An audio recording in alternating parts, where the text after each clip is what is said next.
Hello, Howdy. we are here again, and it is time for some Bible prayer study stuff. Bible prayer study stuff. Yep. Yeah. All right. And we're in Psalm 6 today, so Surprise.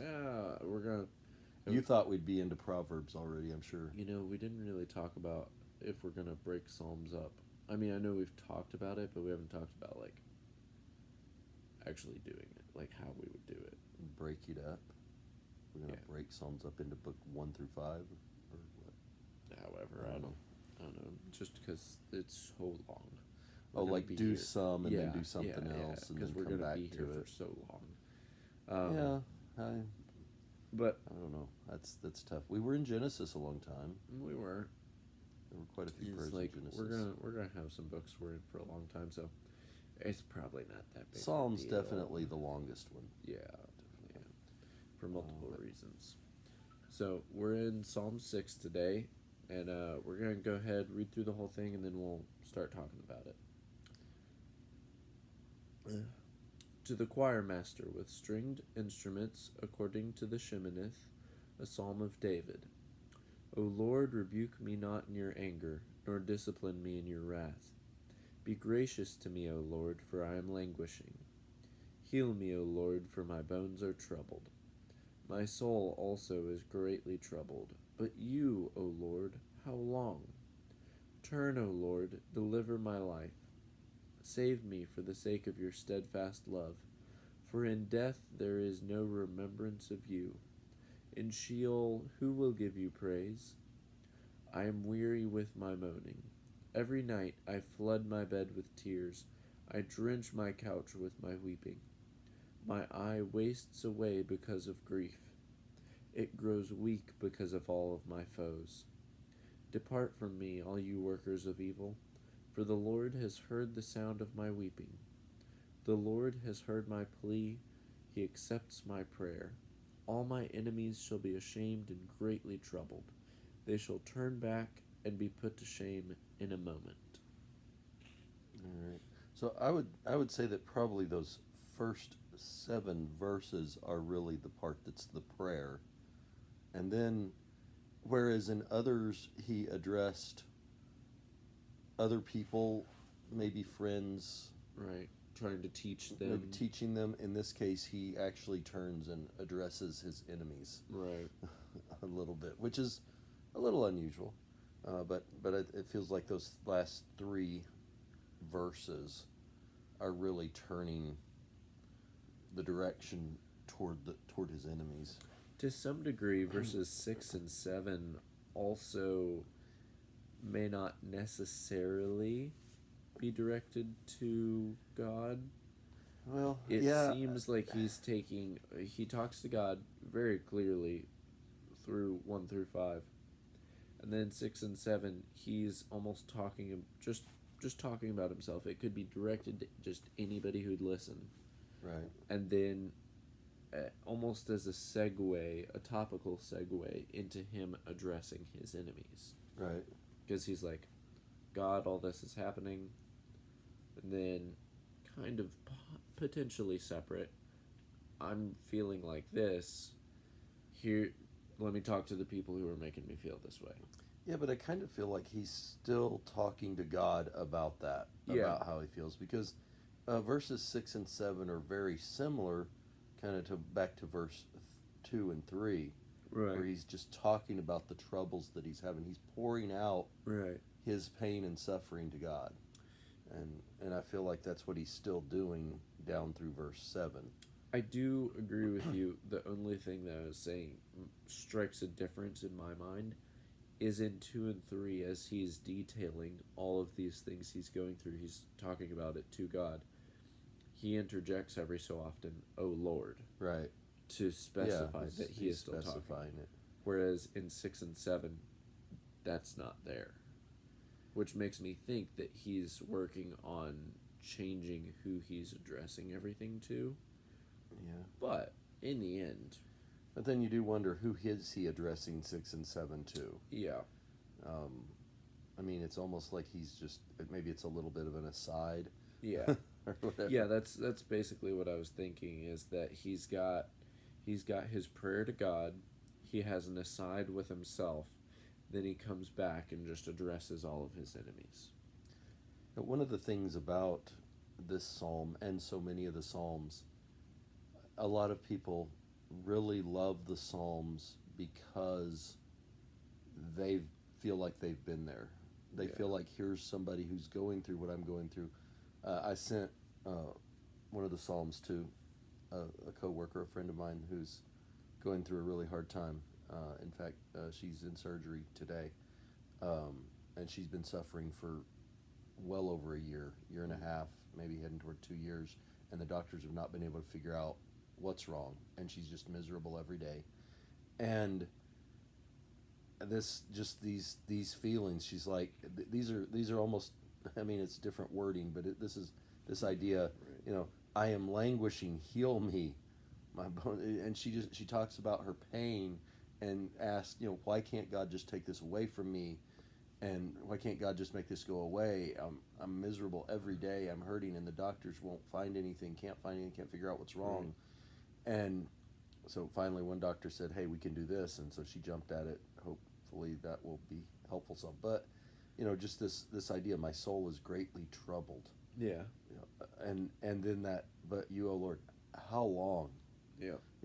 It's like, how long what? Well, just how long? Just how long? Just how long? How Yeah. long? How long do I have to endure this? How long are you going to let me go through this? How long is it going to be till you come and be gracious to me and heal me? And I'm miserable. I'm suffering. And to know, when I sent one of those psalms to her, it wasn't this one, but another one similar, where he's going on about just the suffering that he's going through. Was it 42? No, I want to say it was 38. The themes in this one sound very familiar to 42 and 43 to me, Yeah. especially that verse 6, I'm weary with my moaning every Yeah, night. I'm pretty sure it was 38 that I sent her, but it's very similar too. But it was 38, because there he talks about, and in that way he kind of almost makes it like it's God's wrath. He talks about it being God's wrath, but he Yeah. just says there's no Which- health in my body, there's no soundness in my bones. He says that at the burden's beginning too of this heavy. one too. Yeah, O Lord, rebuke me not in your anger, nor Right. discipline me in your wrath. I think that's interesting, and that first verse really struck me when I was first reading through it, in that he doesn't just say, don't discipline me, because he knows how important that is. discipline. Yeah, What he's saying is, don't discipline me while you're mad. yeah. Don't be wrathful towards me. Well, we've seen what happens to people and nations when God disciplines them in His wrath. Yeah. And it's not usually good for them. Yeah. In the long run, because He just wipes them out. Yeah. And when that happens, then there's no chance to repent. There's no chance to Right. make things better, because they're just You already completely- lost all your chances. Yeah. Yeah. And usually that's when His patience, His long suffering has run out with somebody, because they've just been rebelling against Him for so long. Right. And David's just asking, please, keep being gracious to me, keep giving me one more chance. Right. And it can be frustrating for us. And too, we learn here, we need to be gracious toward others too. If we want God to be gracious to us, we need to realize, give that one more chance. Yep. We want that one more chance from God. So, but my soul is greatly troubled. It's not just physical problems. This goes deeper. Yeah. The soul is troubled by it. But then he also says in verse 4, deliver my life. So he is concerned about his physical safety, Right. about just living. And in 4 and 5, it's interesting. It sounds like he's almost bargaining with God there. Yeah. And you can see that at various times throughout the Bible. I'm sure we looked at it in Exodus when Moses is kind of Trying to bargain. trying to sway God's mind. And Abraham. Abraham as Sodom well. and Gomorrah, yeah. And it's always interesting for me to watch and read how other people try to do this, especially David here, where he's basically saying, in verse 4, he says, "Deliver my life, save me for the sake of your steadfast love." Yeah. Almost seems to me like he's saying, if you don't save me, then where's this steadfast love you were talking about? Yeah, and also, what are people going to say about you? Yeah, yeah. You know, you're this God of steadfast love, but if you don't save me, then what are people going to think? Yeah. He didn't care about this one that he supposedly loved. Right. And I know that's a similar argument to what Moses used, where he's like, what will the nations say about you? Yeah, if you that wipe you out all your saved all your people and then brought them in the wilderness to and die, killed them all. Yeah. And it's interesting that it's like, of course God knows all these things. Right.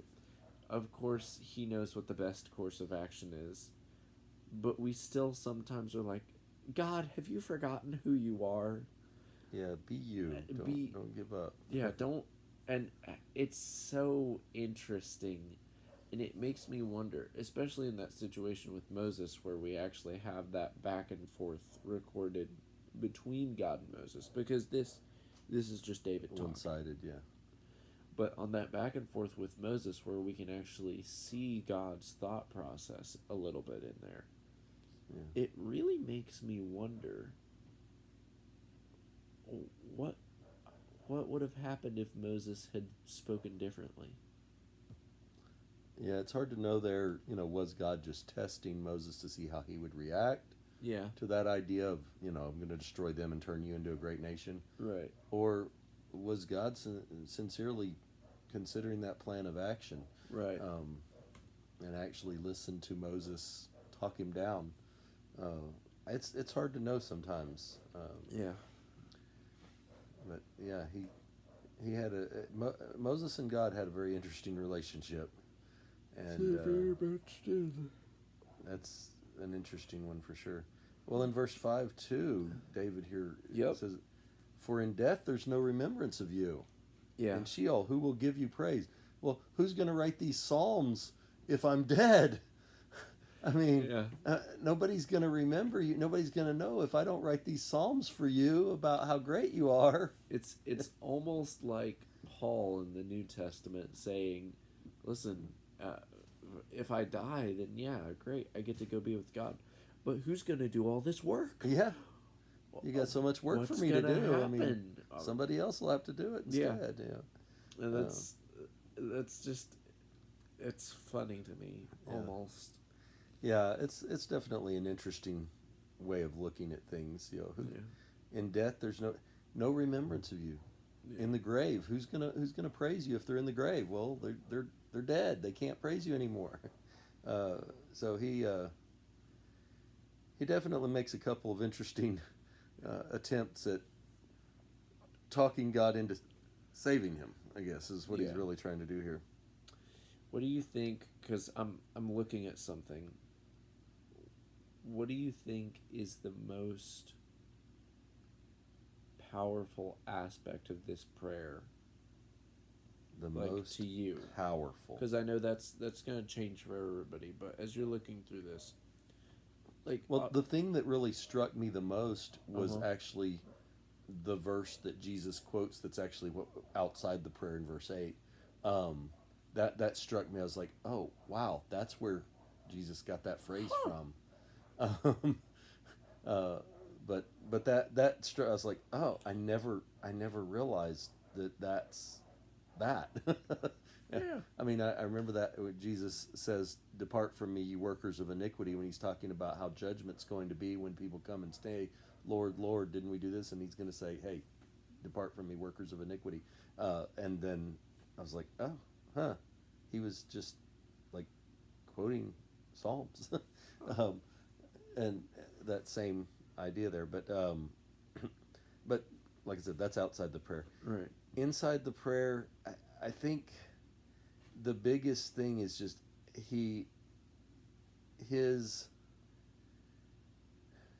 what really comes out in this is just his weariness. Right. He's just so tired from whatever troubles, and we don't know when he wrote this one, Yeah. but just being on the edge of, and it's weird because he's asking God to save him, but at the same time I feel almost like he's like really ready to say, you know what, God, I'm just so tired, just let me die. I mean, Right. he doesn't. He's instead asking God save my life, Right. but just his expressions of how, and he just repeats that, I'm languishing, I'm weary, Right. I'm just, my eye wastes away from the grief. Right. I'm growing weak. And just over and over, just like, I don't have the strength to keep this up. Right. And that I guess would say is kind of the theme Yeah. that I see here. Yeah. What are you looking at? What do you So see? obviously, I was looking along those lines, and I was trying to think of what what we could pull from that to actually use in our prayers. Yeah. And the main thing that I come up with is just an uncomfortable level of honesty. Yeah. Uh, and that's something that I think is more difficult for a lot of people than they realize. Like, even for Yeah, me, we're always guarded. I like to think that I'm an honest person. I don't lie, right? But You don't especially, lie right. uh, Do you lie wrong? actually, I do lie on my right to sleep most of the time. Hmm. But anyway, um,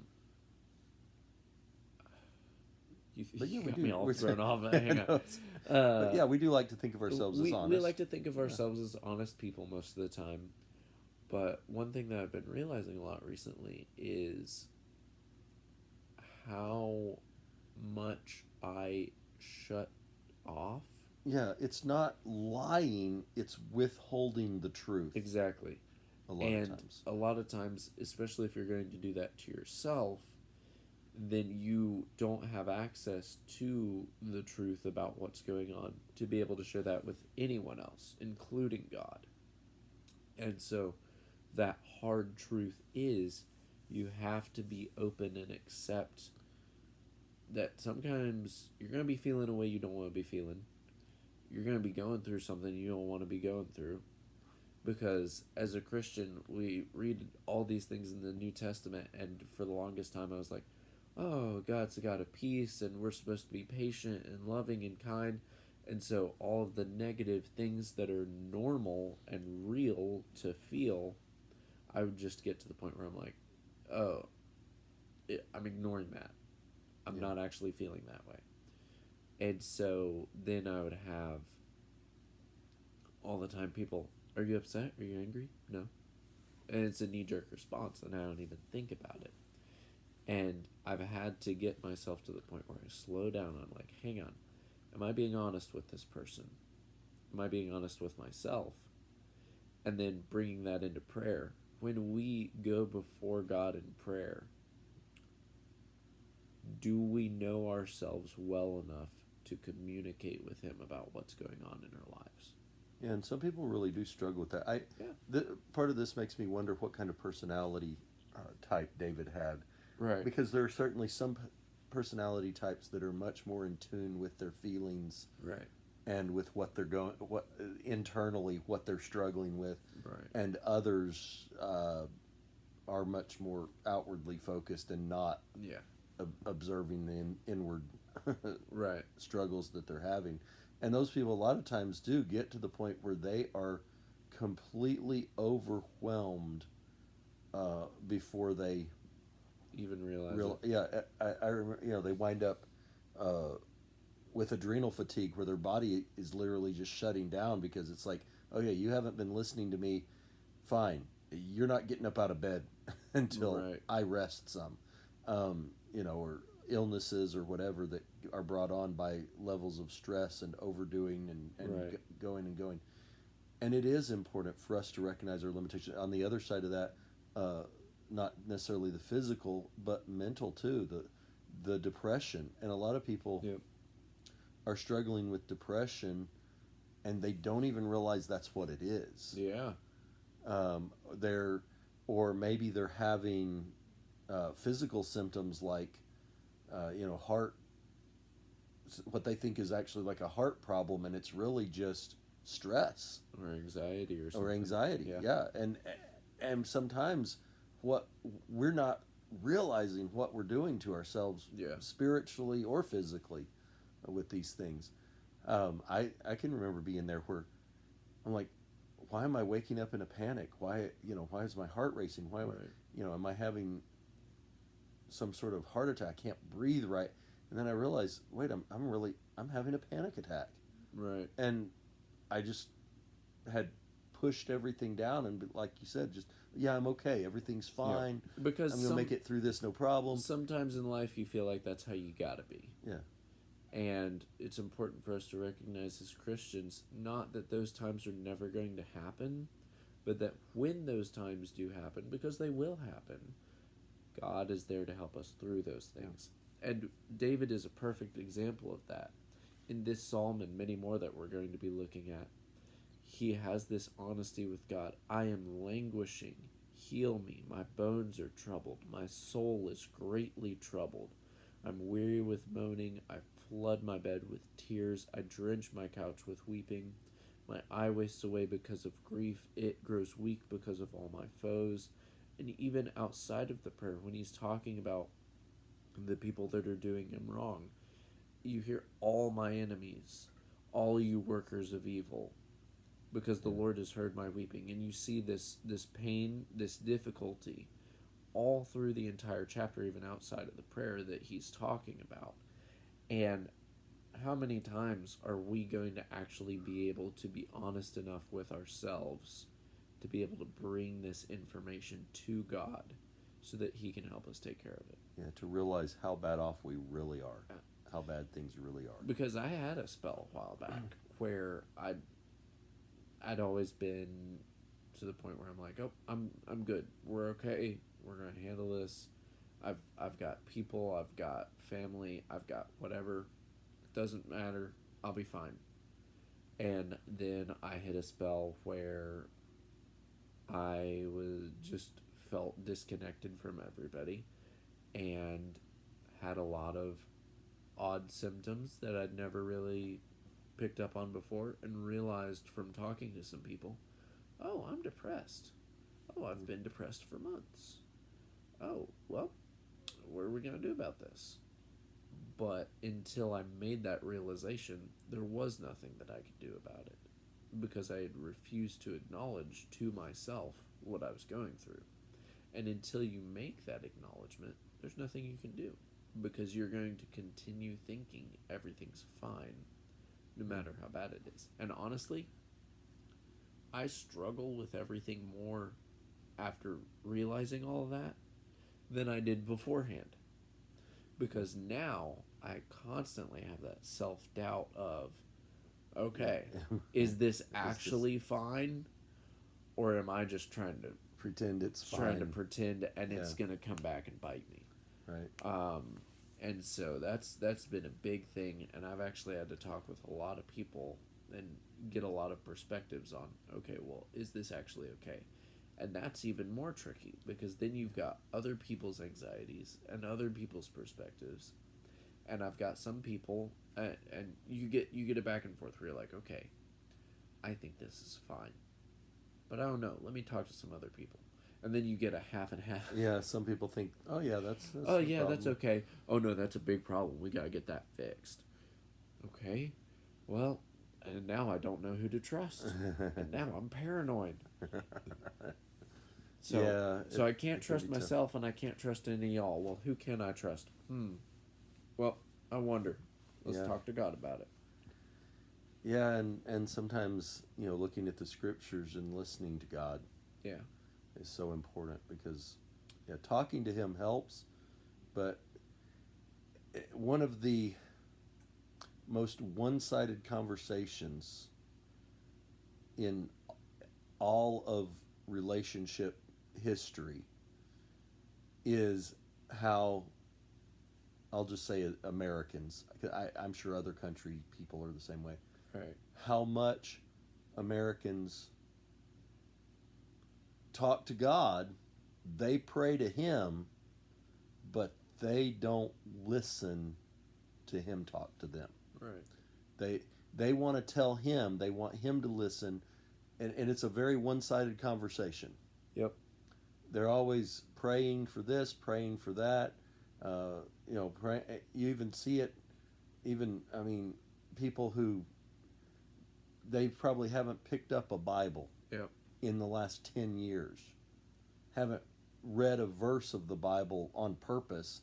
Right. Unless they read it quoted somewhere else and didn't realize it was. Haven't read a verse of the Bible at all on purpose in 10 years. Right.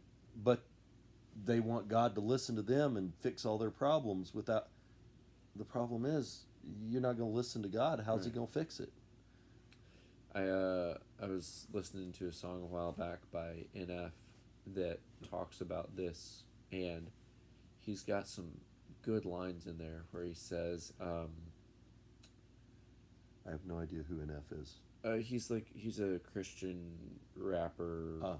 Very Never heard of him. His whole platform is being honest in his music, and listening to it really helped me when I was going through like some of my darker mental stuff, because no matter what he's singing about, he still keeps the focus on God, basically. Interesting. And in this song, I don't remember the title of the song, but he says a couple lines that stick with me about what you're talking about.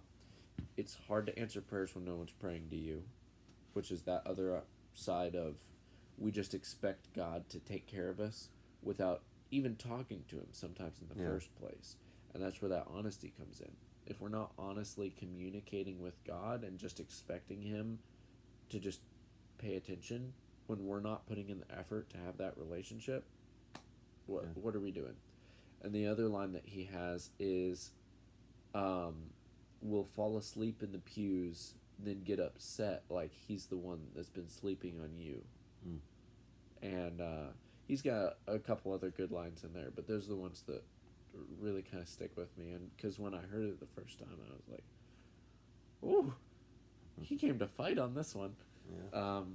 And he's got a couple like that where he just kind of calls people and cultural stuff out, where it's like, why are we like this? We don't need to be like this. Yeah. Let's do better. Yeah, he's got some good stuff. But yeah, that's one of the biggest problems is we expect God to answer our prayers without ever looking at what He's already told us about how to solve the problems that we're asking Him to solve. Right. And he's probably a lot of times there. If you just read that, I've already given you the answer to that. If you just listen, if you just open it up and read it, the answer's there. And it's funny, a while back when I was going through a bunch of stuff, verse 2 actually showed up as our verse of the day on this app like 2 or 3 days ago, right when I was trying to get some stuff figured out. And I read it and I was like, huh, that was pretty nice. We should do this Bible reading thing a little more often. Yeah, maybe there's some things in there that would be helpful. Imagine that. Maybe he knows what he's talking about when he's talking to us. Yeah. He knows better about what he's talking about than we know about what we're talking about. Yeah. He knows better what we're talking about than we do sometimes. Yeah, that's for sure. One thing I did wonder, I know we're running out of time, but one thing I wondered about when he talks about every night I flood my bed with tears, I drench my couch with my weeping. Basically, and then my eye wastes away. I wonder if he really said, like I cry until I can't cry anymore. Right. My eye just, I don't have any tears left. And I wonder how literal that is. Yeah. If he literally was crying himself to sleep every night. I mean, you think about David being called a man after God's own heart, and then you think about Jesus going through this and weeping in the Garden of Gethsemane, where he's crying till he can't cry anymore, praying till he can't pray anymore, just going through it, begging God. And I feel like there's some similarities there. Yeah. Yeah, I think David is definitely one of the characters in the Old Testament who is a type for Christ Yeah. in many ways, not just his being a Right. king of Israel, but and not even the fact that he's the Messiah was the son of David, Right. but even just in the way that he You know, his heart and everything. I mean, they like you just said, they were related, direct family line. I wonder how similar they looked. Just kind of weird, off the wall. Well, I mean, you've got a lot of other You've lot of got a lot of generations in there. in there. And you've got a lot of other parents coming in. Yeah. You see that sometimes where somebody finds a picture of great grandpa from back when they first had and they look cameras, like the exact same. and it's like as, he looks yeah. just like you. Right. It seems unlikely. I mean, there would certainly be similarities, but it Yeah. seems it seems really weird when something like that happens because because you have had great grandpa had this set of genes, but then the woman who had his children had another whole set of genes, and Right. unless and then on down the line. unless your family tree didn't branch, there's some new DNA and new blood in Right. there. But you yeah, you know have to what? wonder. I bet they both were Jewish. Mostly, No, mostly out on a Jewish, limb. mostly Jewish. Yeah, that's fair. He did have You had actually, a Moabitess, and yeah, you had Ruth, you had Tamar. We don't even know what nationality she was in Yeah. there. And then I'm not sure about Bathsheba. She was married to somebody who was not Jewish. She might have been Jewish. We're not 100% sure. He wasn't Jewish. Bathsheba's husband, Yeah. Bef- Why was he in the army? Uriah the Hittite. Ah. He's Uriah the Hittite. Oh, you're right. I know. I usually try to say things Why that was are he? right. Oh, what? Well, I mean, I'm sure he was living amongst the Jewish people. Huh. I mean, theoretically, he shouldn't have even still been alive because Yeah. they were supposed to wipe out the Hittites. That's interesting. So the fact that he was alive, So- and same thing with Ruth the Moabite is. I mean, why is she Yeah. even? I think There's- that's another interesting example of God using the Israelites' incapabilities for His own purpose. Where it's like if they had wiped all of them out, Ruth never would have existed. Yeah, there's so much of that. There's so many, so much. There's good and bad Yeah. in a lot of that. Trying to follow the flow of those things, it's like, when the Benjamites were We're almost wiped almost out. completely wiped out, but they Right. weren't. Right. And we said, and then who becomes the first king of Israel but one of the Benjamites, Saul. Right. And then we said, well, yeah, but he wasn't a good king. He turned away from God, and he did all this. But then also, guess who else was a Benjamite? Saul. Another Saul Right. in the New Testament, Saul of Tarsus, who became Paul, who Right. wrote half the New Testament. If the Benjamites had been wiped out, and Who- one whole tribe had gone missing, Who would have done all that work? then who was here's, and it's not to say God wouldn't have found somebody else. He would have found somebody. Right. He would have done it a different way. I think he But- specifically picks people like that just to show, hey, Well, he talks to Jeremiah about it. Before you were knit together in your mother's womb, I knew you. yeah, I already had chosen you, and so, he chose Jacob over Esau while they were still in their mother's womb. right. His. That's a whole different topic than this. Yeah, yeah. We're God's providence and foreknowledge and all getting that. off a little bit. but yeah, I do. Yeah, well, I'm sure. I don't know. I'm sure you could see some family similarities there between David and Jesus if you set them side by side. Right. I don't know. It's hard to know for sure what either one of them looked like. Yeah. But yeah, this. So I think, we've covered a lot of territory as usual with these prayers. Part of it, you don't read in the Bible. The prayers that are recorded are not these shallow kind of prayers that they're deep. No, they've There's got a lot some of stuff meaning going there. on. They don't just go, oh God, thank you for this day and help me to have a good day. In Jesus' Yeah. name, amen. It is so much deeper than that. But and you can tell that depth in prayer comes from them actually putting work into a relationship with him. Yeah. And you think about all those times when David was out in the fields with the sheep. What was he doing? He was singing to God. He was talking with God. He was, I would assume, doing everything he could to learn more about God. Yeah. Whereas, if we're not paying attention to ourselves and our lives and spending time with him and managing our time wisely, when are we ever going to have that? We're never going to get to this point if we don't put in the effort to get to this point. And you think about how much effort is required for anything good in life. You know, good things don't come easy. And whatever that is, whether you want physical fitness or better health in how you eat, or a better mental acuity, or a better paying job, like you are going to be putting in hours and hours of effort to be able to get any of those things. So why would we expect that having a relationship with God would be any different? Yeah, we, I feel like we just think that he's all powerful, so he's gonna just do all the work for us. yeah, Whereas, maybe. whereas that's not an option anywhere else. But I think we have a tendency to just be lazy in a lot of relationships. Yeah. We really expect the other person to put in more effort than we do Yeah. a lot of times. But yeah, we do what we want to get what we want in a lot of areas. But I feel like when it comes to spiritual things, a lot of times we just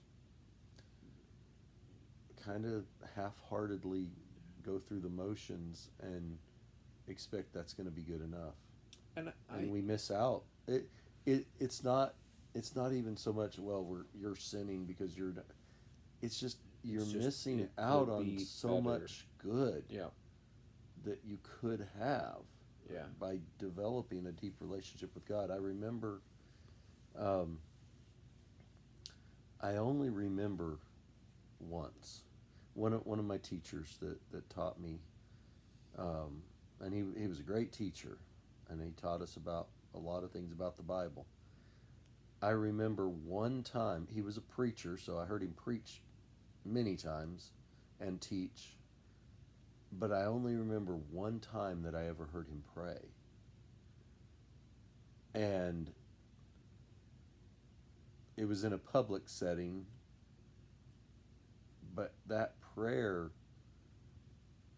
I felt like it was like he must have worked on that for hours, almost. But I don't think that he like sat down and wrote out, okay, let me how to say this or whatever.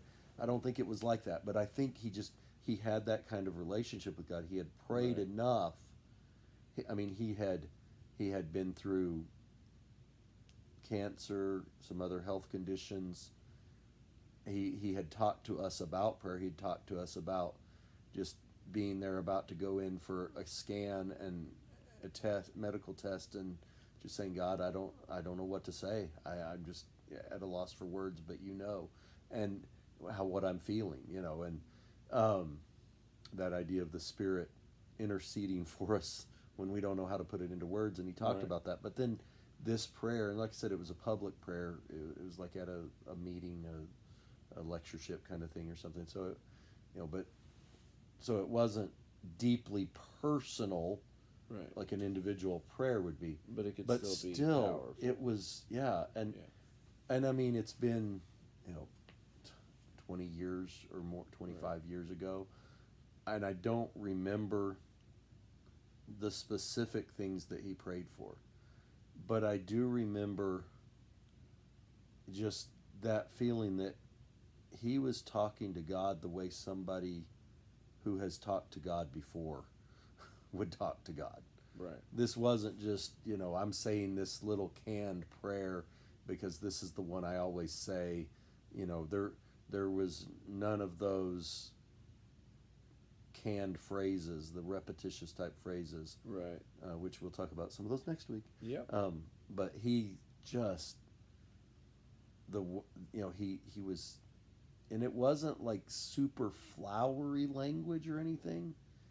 It was It was just, just wow, honest that's talking deep. to God. Yeah.